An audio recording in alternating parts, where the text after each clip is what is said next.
係第8日啊，咁咧第8日就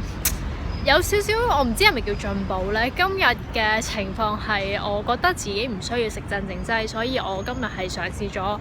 1日冇食到鎮靜劑嘅。咁都冇啲乜嘢好緊張嘅感覺，咁所以我覺得好事嚟嘅我諗。咁但係咧就瞓覺咧就呢2晚都有問題啦。前晚啦我就呢個嘅4點鐘咧就已經醒咗啦，咁醒咗1個鐘，好辛苦先瞓得覺。咁然之後琴晚咧就3點鐘就醒咗，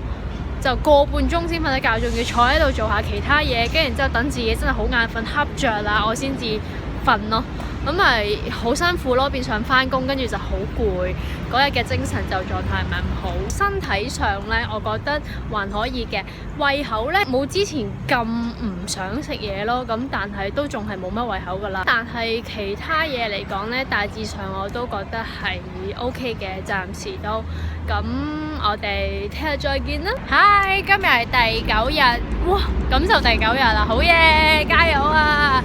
咁咧今日係非常好天嘅一日啦，非常之好太陽啊！琴晚咧終於瞓到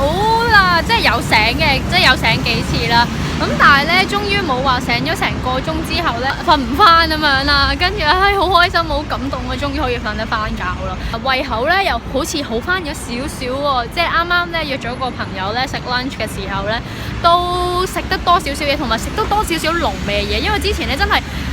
濃味少少或者係多油少少嘅嘢咧，我都真係完全係食唔落啊！咁但係頭先咧都叫做食到啲喎，咁我覺得好似都翻嚟啦胃口。今日係第2日冇食呢個鎮靜劑啦，咁我 so far 覺得 OK 嘅。頭先咧食完嘢之後咧，隔咗一陣咧係有少少會唔會驚自己喺度諗一諗，死啦會唔會好似想暈一暈咧感覺咧？咁有少少嘅，咁但係好快就已經冇嘢啦，即係盡量分散自己注意力，咁就即刻好似冇乜嘢啦。咁心理壓力咧就係食藥嗰陣時候會覺得有食藥啦咁樣咯，咁但係我諗開始都逐漸習慣嘅。今日係第11，我真係唔記得咗啦。琴晚咧都瞓得 OK 嘅，都有醒，不過咧就唔會話醒咗就好耐都瞓唔翻，都正常可以醒一醒又瞓得翻咁樣，冇乜食慾咯，即係我唔會話好想去食嘢咯，但係要食嘢嗰陣時候又都食得落嘅咁樣咯。另外咧就仲係好周身酸痛啊，即係做啲唔聚財啊，即係好想揼地啊，好似咧你伸10萬個懶腰咧都唔可以舒服翻啲嗰種感覺咯。呢種感覺我覺得反而係而家暫時嚟講覺得最唔舒服嘅一種感覺嚟嘅。咁心理上面食藥咧開始已經接受到啦，食完啲藥又冇話好緊張啊，會驚自己有啲乜嘢嘅 side effect 啊，咁嗰啲開始慢慢已經少咗啲啦。咁我呢2日都仲係冇食到呢個鎮靜劑嘅。我哋聽日見啦。Hello，今日咧就真係唔記得咗係第幾日啦。琴晚咧瞓到覺，有醒，但係都好快瞓得着。咁另外胃口方面咧好咗好多啦。平時我係一個好中意食零食嘅人嚟嘅，咁咧但係近呢排咧我就真係完全唔想去揾任何嘢嚟食咯。咁但係今日坐咗喺屋企，終於有意欲去抄薯片嚟食嘅時候，我係覺得好開心喎！我終於想食翻啲嘢啦咁樣。咁嚟緊仲有新年，我希望到時真係可以食多啲嘢啦。同埋咧周身酸痛嗰個感覺咧都仲喺度咯，即係真係嗰啲筋啊或者嗰啲肌肉啊都真係 keep 住係痛同埋酸軟嘅。咁我諗我真係要拉多啲筋，我希望會鬆啲，真係會感覺好啲啦。心理上面咧，我覺得 OK 嘅。咁琴日大部分嘅時間我都出咗去嘅，咁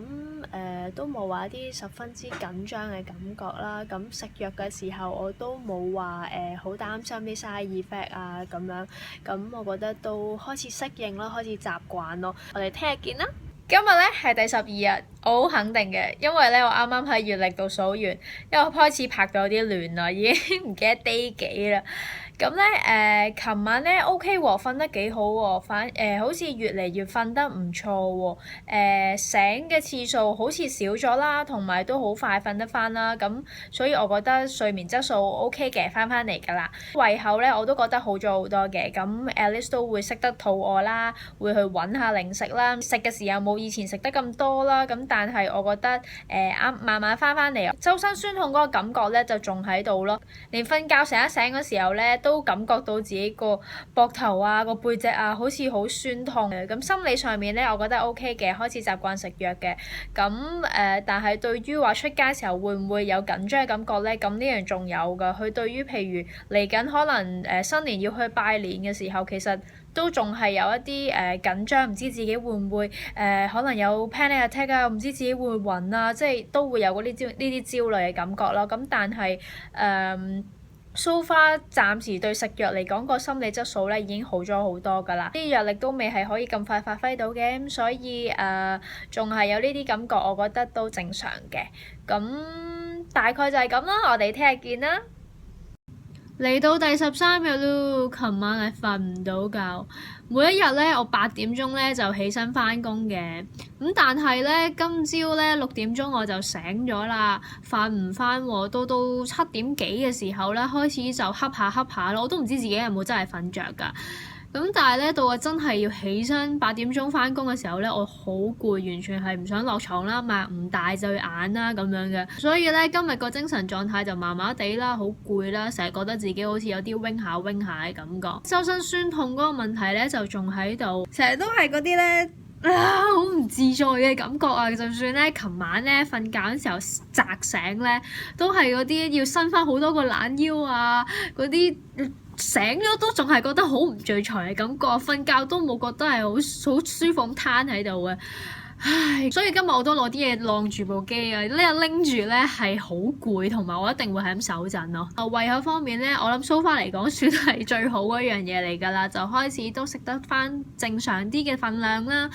食得多啲嘢啦，濃味啲有油啲嘅嘢都開始食到少少啦。因為之前真係完全係食完想掠翻出嚟嘅，但係而家 OK 啦，都食到咁，所以我覺得算係唔錯㗎啦。咁另外心理方面啦，咁因為可能係琴晚唔夠瞓嘅關係啦，所以咧就有少少緊張啦，驚自己可能太攰啊，會唔會暈啊，嗰啲感覺有少少出到嚟啦，同埋周身酸痛嗰個問題令到自己好唔耐煩，好唔自在啊，咁所以咧都會好容易好緊張啊個人，同埋對於嚟緊就嚟新年啊，要去好多拜年啊，出去啊，好攰啊，咁嗰啲咧我都有少少係有擔心啦、焦慮嘅感覺㗎。呢方面嘅嘢我都仲處理緊啦，喺度安慰緊自己係冇嘢嘅，拜年好開心嘅咁樣啦。大致上就係咁啦，咁聽日就係最後一日啦，咁我哋聽日見啦，拜！第14日啦，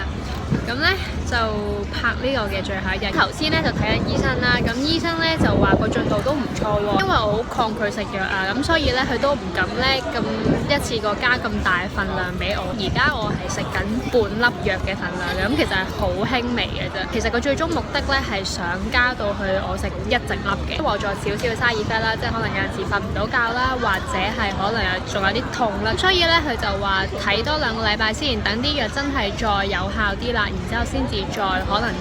調校份量去到1粒。我就有諗過好唔好拍埋呢一個過程俾大家睇，咁但係等我諗下先啦。咁琴晚都 OK 嘅，因為前日瞓得唔好嘛，琴晚就好快就瞓着咗啦。咁食嘢都食到啦，我食咗成個 burger 咁滯啦，咁所以我覺得係好事嚟噶，耶！痛嗰方面咧，我頭先有同醫生講啦，佢有諗過去開一啲止痛嘅藥俾我嘅，我實在太抗拒食藥啦，佢都唔想話一次又再加大我負擔，有機會而家啲藥咧發揮作用嘅時候咧，係可以令到我痛症慢慢減低嘅。睇多2個禮拜先，咁如果真係 keep 住再痛啦，先至開始食埋止痛藥咁樣咯。呢2日咧唔記得有冇同大家講咧，就係咧我咧有少少頭痛啊。咁咧我好中意亂諗噶嘛，咁我頭痛嘅時候咧，我就會喺度諗喎，死啦！我腦係咪有啲乜嘢啊？跟住然之後頭先我同醫生講啦，因為啲 anxiety 同埋 depression 其實都有機會令到頭痛啊、周身酸痛，咁所以其實佢都覺得所以其實佢覺得應該唔關事嘅。咁心理上面咧，咁醫生覺得 OK 嘅，因為咧我就已經開始對食藥咧有少少即係習慣咗啦。咁 so far我自己都覺得係個進展係唔錯嘅。醫生亦都同我講就話唔好咁心急啦，要慢慢嚟啦，因為個藥嗰個劑量唔多啊，咁所以其實係需要係慢慢先會見效啊。咁我諗應該喺呢件事上面都可以訓練到個耐性嘅，因為我真係好唔耐煩嘅，成日都我啱啱就睇完醫生啦，因為喺附近啦，咁就過咗嚟呢個嘅年宵度行下啦，好多人啊，點解大家唔使返工嘅？我帶大家睇下先。不過而家呢就係中環喎，咁呢一睇就知啦，因為呢度有好大個嘅摩天輪啦。今日個天氣好曬啊！大家中唔中意行年宵咧？因為我自己都幾中意行年宵，我覺得，但係我就好怕多人咯，咁所以呢我就唔係成日行嘅。咁